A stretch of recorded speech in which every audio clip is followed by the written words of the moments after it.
This dramatic increase in the prevalence of obesity, and we have also used the expression epidemic here. And we see big differences in the last 20 years in the children's health. For example, in the 80s we have about 20% of the children overweight and obese. And now we have examined the children of the same age, the percentage is 40%. So in 20 years we doubled the percentage. In the genetics and the lifestyle, the psychology and other factors that might be quite important for how a certain dietary change actually will have an impact on health and body weight.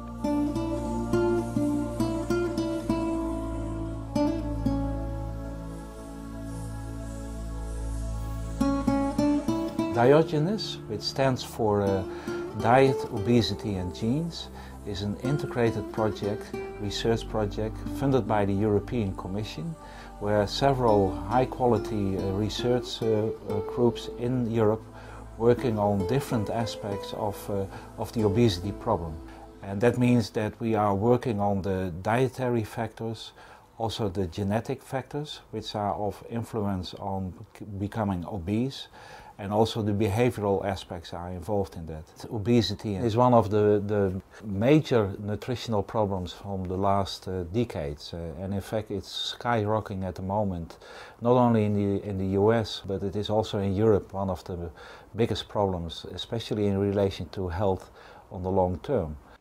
I think the Diogenes is a very unique study because it, first of all, the size of thousands of people participating in a randomized trial is quite unique, but also that we have this family approach, that it's parents and their overweight or obese children that participate is quite unique.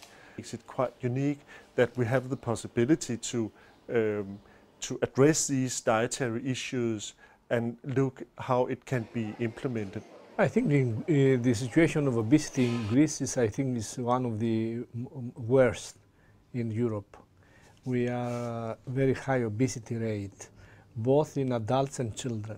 The traditional Mediterranean diet is healthy, and also there is a big difference between countries, Mediterranean countries. Well, I think if we continue the same race now with the obesity and hypercholesterolemia and all, the situation is becoming worse and worse. And the children are the same. You see, the children now in Crete are the same like the New York and London children and Paris. So we have prospective follow-up studies, and we see big differences in the last 20 years in the children's health. For example, in the 80s we have about 20% of the children overweight and obese. And now we have examined the children of the same age, the percentage is 40%. So in 20 years we doubled the percentage. Unser Institut rekrutiert Probanden, Teilnehmer, Familien, die in dieser Studie dieser Intervention unterzogen werden. Und damit leisten wir einen praktischen Teil zu der Studie, und auf der anderen Seite bearbeiten wir auch bestimmte Fragestellungen bezüglich der Auswirkungen der Ernährung auf den Stoffwechsel, auf Moleküle des Stoffwechsels, auf sogenannte Biomarker, die anzeigen, wie gesund oder ungesund eine solche Ernährung ist. If you're running a study just in one country, you cannot know for sure whether it will have the same importance if you go to other cultures with other food cultures and lifestyle backgrounds and even genetics. You cannot know for certain. So I think it's quite important that we have so many different populations around in Europe with totally different lifestyle backgrounds, physical activity, smoking and so on, but also where the diets are totally different, made up of totally different foods, and also the meal pattern might be different.